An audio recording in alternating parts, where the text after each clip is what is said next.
Welcome to the Creative Ireland podcast. My name is John and I love to chat with creative people from all around Ireland. Coming up on the show today, I sit down with performance artist, comedian and creative cuckoo, the Dirtbird, aka Sarah Devereux. She tells us about the milestones in her career and some of the people she has encountered along the way. You were performing at the Vodafone Comedy Festival a couple of years back and you had a bone to pick. Oh, I had a bone to pick. Yes, sirree. Tell us about this story. Well, John Byrne. So the bone to pick was with Mr. Ryan Tubridy. You'll want to hear why Sarah had a score to settle with the Late Late Show host. And also coming up, Sarah will be giving us an exclusive performance of one of her characters, Auntie Creep. Welcome, welcome, welcome. Women of Ireland, welcome. Manana Heron, welcome. I am Auntie Creep, and I have a special message for the women of Ireland. To find out what that message is, keep on listening. It's all coming up on the first episode of this special series. And if you want to get in touch, you can email me at creativeirelandpodcast@gmail.com or give me a follow on Instagram at creativeirelandpod.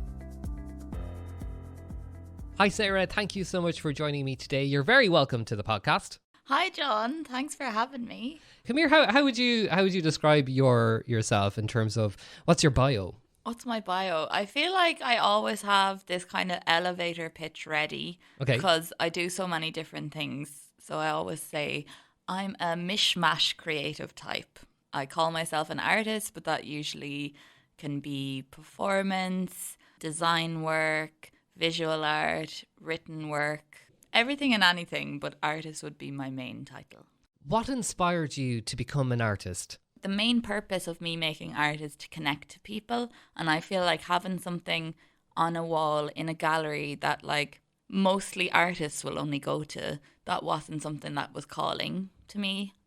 So that was kind of where like my Dirtbird stuff came from. It was like, I want to make things that are accessible to people, that people will enjoy, that I will be involved in their enjoyment of what I'm making. And that was kind of where, like, I pretty much say I accidentally became a business because it was my way of trying to make art and trying to connect to people turned into a bit of a business.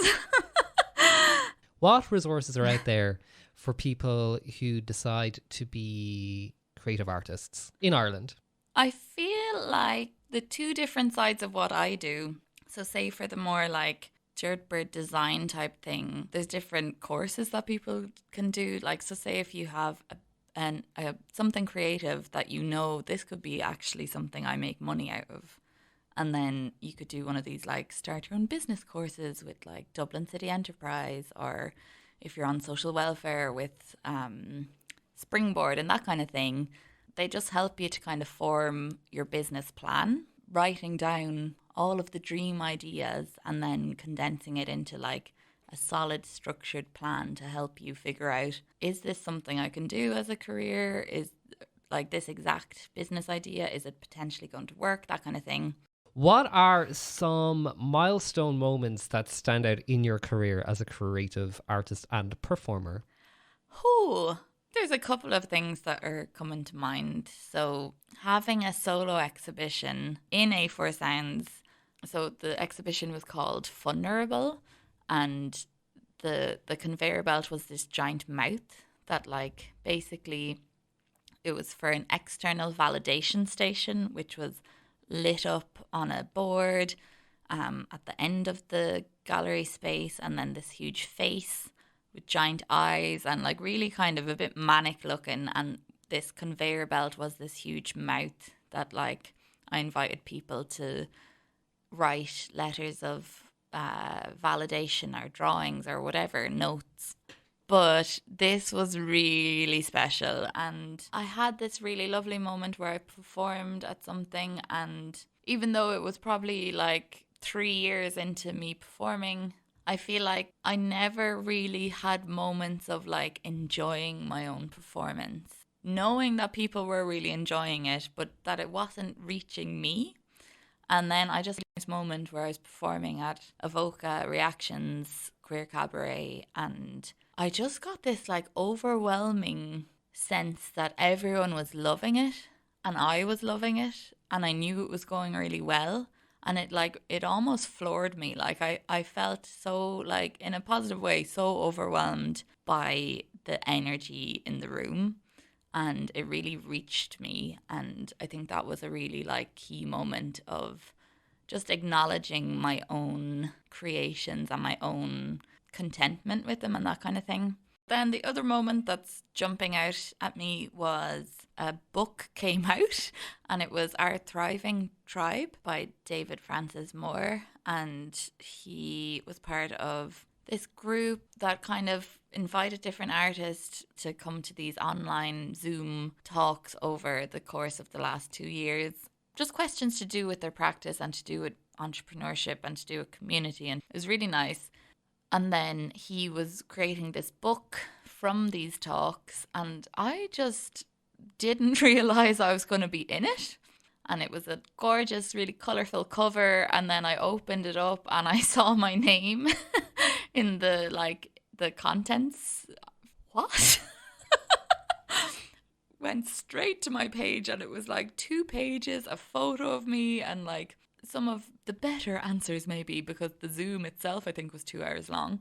But anyway, it was like seeing my name, seeing my answers, seeing my photo in this book floored me. Like I was sobbing. I was literally like, it just felt like such an amazing moment. It felt really, really like assuring, and like even one of the questions in the book was to do with like success, and how do you measure success, and like how did you measure success, say back in college or when you first started out as an artist, versus how you measure success now.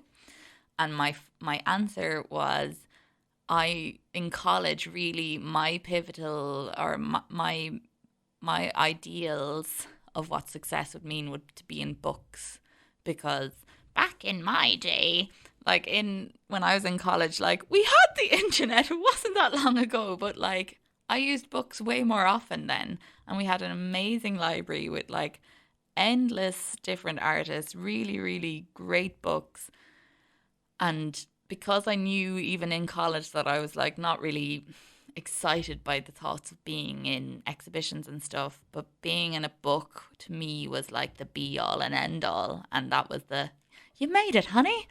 And so then seeing myself in this book talking about being in a book is success for me was like, I was floored. And then the end of the answer was like, how do you see success now? And I said something along the lines of being able to be an artist the way I want to be an artist. So like performing, being in books, like selling merchandise, air quotes again, but like selling designs, like all of it is an artist. That's what I'm calling me being an artist, and that's allowed and stuff. It doesn't have to just be being in a gallery type thing. And reading that answer to myself and really being like, oh my God, I am actually doing this. I am doing this right now. This isn't like a future goal. This is currently what my life is.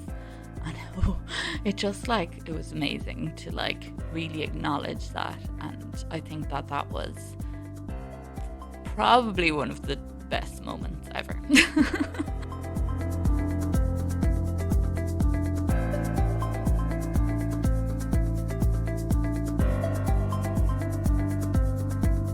So now, Sarah, we are going to get a little sneak peek into one of your performances. Cool. The name of this is? Auntie Creep. Tell us a little bit about Auntie Creep. So Auntie Creep has been with me for years, and she is a character who is kind of like the rogue auntie who is very bold and doesn't take any shit, just wants all of the women of Ireland to be safe. Okay, whenever you're ready, in your own time. Welcome, welcome, welcome. Women of Ireland, welcome. Manana hair and welcome.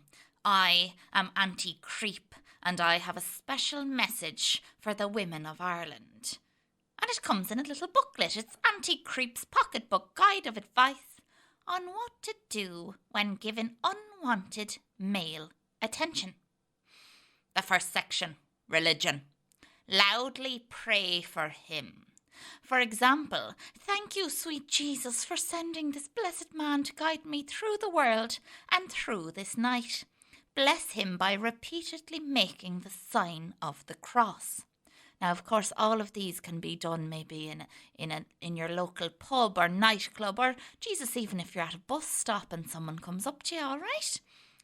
Recite the Hail Mary loudly and frantically blessing yourself over and over and over. Hail Mary, full of grace, the Lord is with thee, blessed art thou. Blessing yourself frantically and more frantically and frantically. And then the next section is body language. Put your finger to your mouth. Shush him. Shush him every time he speaks. Shush as loud as you possibly can for as long as you possibly can. For example, shh.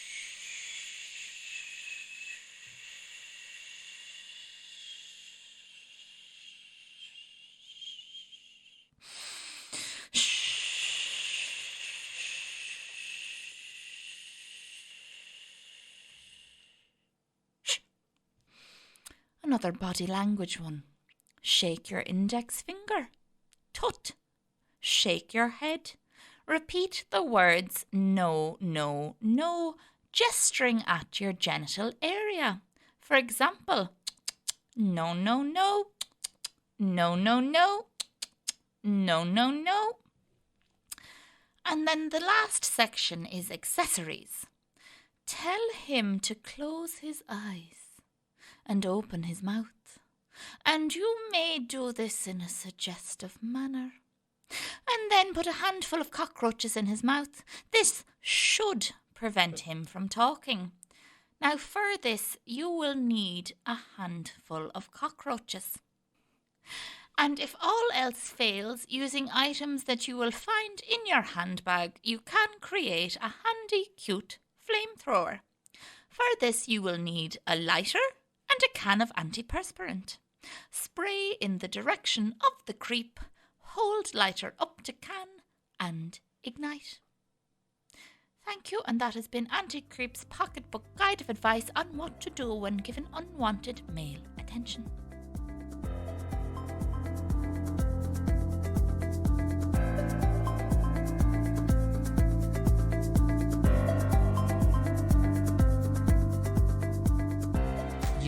Performing at the Vodafone Comedy Festival a couple of years back, and you had a bone to pick. Oh, I had a bone to pick, yes sirree.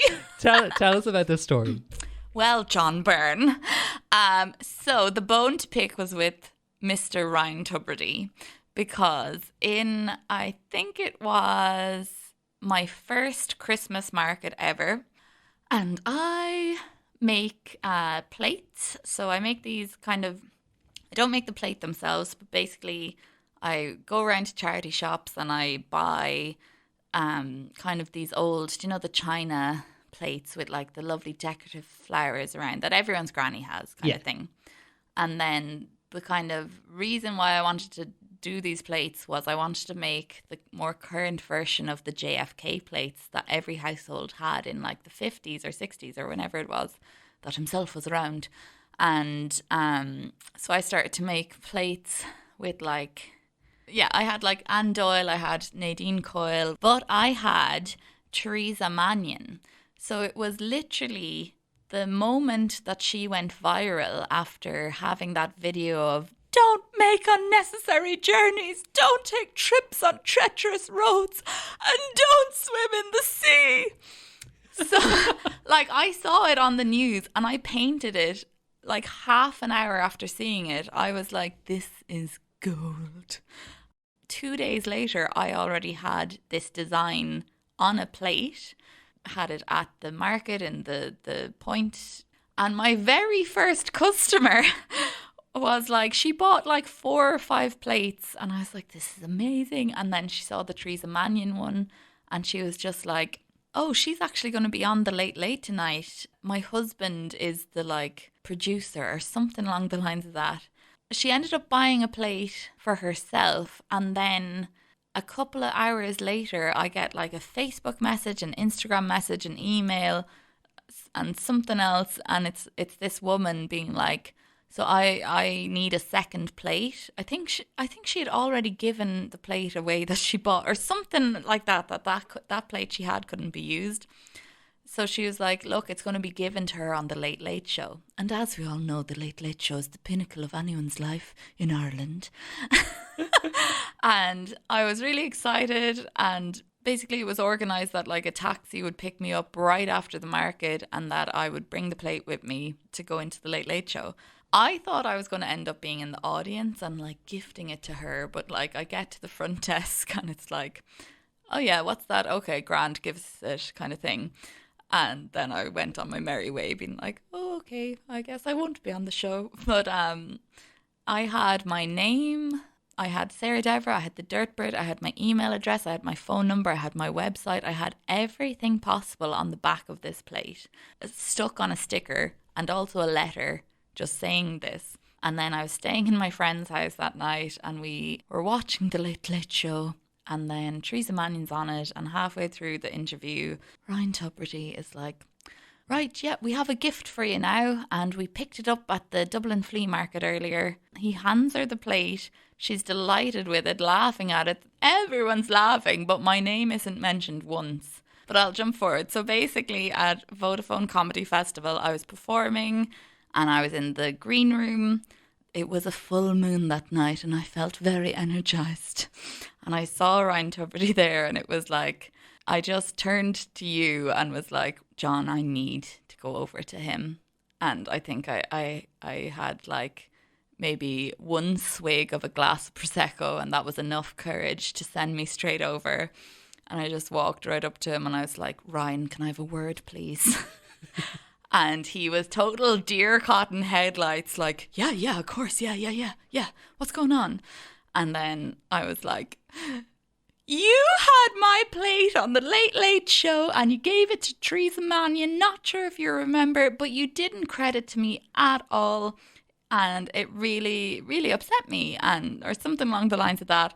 And I had my phone ready to go and I was like, and now you're going to make an apology video for me. And I just had the phone on record, ready to go.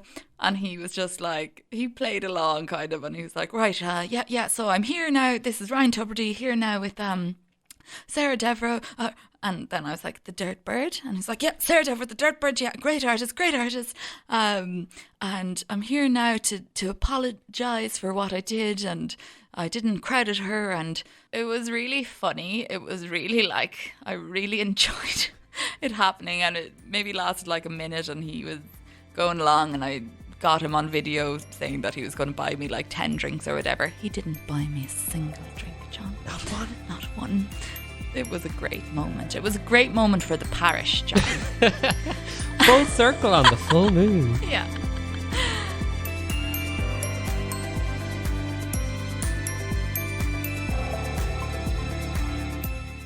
Sarah is performing at the Cúirt International Festival of Literature in Galway this Friday, 8th of April, 9 p.m. in the Festival Club on Dominick Street. And the following day, she will be selling her hilarious merch at the market Cúirt Scene Fair in the Cornerstone. You can follow her on Instagram at The Dirtbird, where she has links to all her various shops and websites. If you enjoyed today's episode, please like, subscribe, rate and review wherever you listen to your podcasts. You can also get in touch with me at creativeirelandpodcast@gmail.com. I'll be back soon with another creative human. Until then, thanks for listening and take care. ASMR.